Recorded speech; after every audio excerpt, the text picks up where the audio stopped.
Yes, of a construction worker in Surprise, Arizona. Also, breaking news just before the break, we were filling you in on the Casey Anthony and Caylee Anthony case. CSI trucks pull up to the grandmother and grandfather's house down in Florida.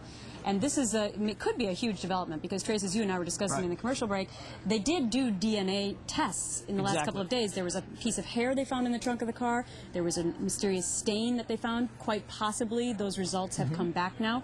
Pure speculation, but let's go out back to Phil Keating. He's live for us right out in front of the house. Phil, what do you make of that? DNA test possibly back? Well, certainly some preliminary tests probably came into the detectives. At least that was a speculation last night by Fox contributor Mark Furman, former LAPD detective.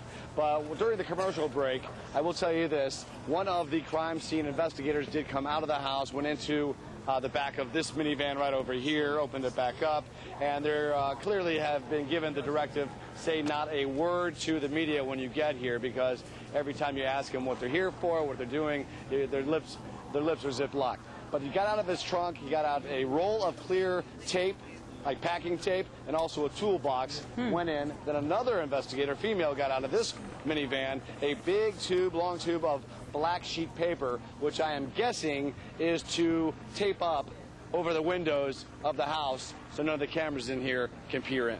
All right, Phil, thanks very much for the update. We're joined again by Gil Elba, former NYPD detective. You were on the legal panel. We were just discussing this a few moments ago. What do you make of the fact that the CSI trucks are pulling back up to the house? Well, you know, it's a good idea that the parents are still cooperating. So they have the right to go into the house anytime they want.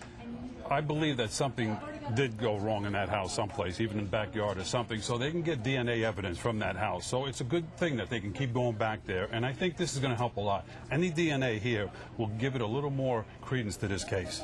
Would you think, Phil, that maybe the DNA evidence might have come back? They might have more to go on going back to that house? That's a really good possibility. And not only DNA, I mean, they probably got DNA off the car, off the trunk of the car. I mean, who puts a baby in the trunk of the car? Right. So that's good DNA. Now they're looking for additional DNA to match that up, and that might be a really good idea. All right, Gil Elba, thanks for racing back here to fill us in. Thanks a lot for having me. Breaking news happening right now with this case. Thank you.